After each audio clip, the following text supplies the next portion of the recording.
پر ولایتونو سربیره په مرکز کې هم وروستي امنیتي وضعیت د خلکو ژوند تریخ کړی. خلک د یوې پیښې د څېړنو په تمه وي، خو په دې نه وي پوه چې بله پیښه به سلګونه کورنۍ د ویر په ټغر کې نه وي.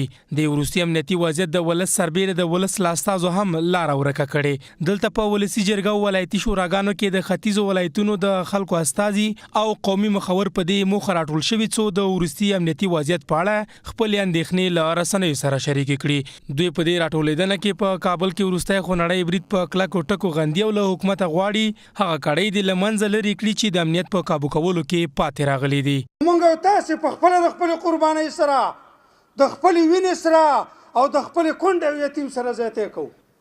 د دې جنګ ناورین د دې غم برداشت هغه چاته معلوم دی چې هغه ساری یتیم لیدلی دی، ساری کونډه لیدلې ده او د هغه هوایي سر دې غونډې راغلی دی چې دا درد یې په زړه کې دی. د مشرقي څومره قومي مشران چې دلته ناست دي دا د دې لپاره راغلي یو چې یو اتحاد یو اتفاق د دې امنیت لپاره وساتو.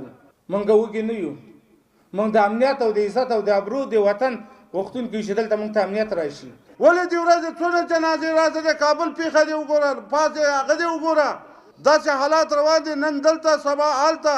راسي ورونو چې د افغانستان موږ او تاسې خپل نجات ورکړو. بلخوا د ولسي جرګې غړي په دې نیوکه کوي چې حکومت کې داخل ډېری ستونزې شته چې له حل پرته یې د روان ناورین مخنیوی ناشونی دی. چې نن سبا داسې یو وخت راغلی دی چې تر څو خپل حق او خپل مشکل په جدي ډول باندې په سخته باندې د حکومت نه ونه وایي او تر وایي نه غواړي، زه فکر کوم چې په داسې اسانه باندې د حکومت او یا د دې مسئولینو غوږونه نه راویښېږي او غږ نه اوري.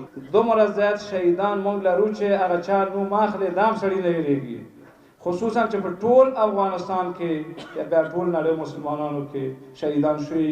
د اندېښنې په داسې مهال ښوول کېږي چې په دې وروستیو کې د ننګرهار، هلمند، فراه یو شمېر نورو ولایتونو په ګډون په مرکز کابل کې هم ترهګریزو بریدونو ګڼ ملکي وګړي د ویر په ټغر کېنولي.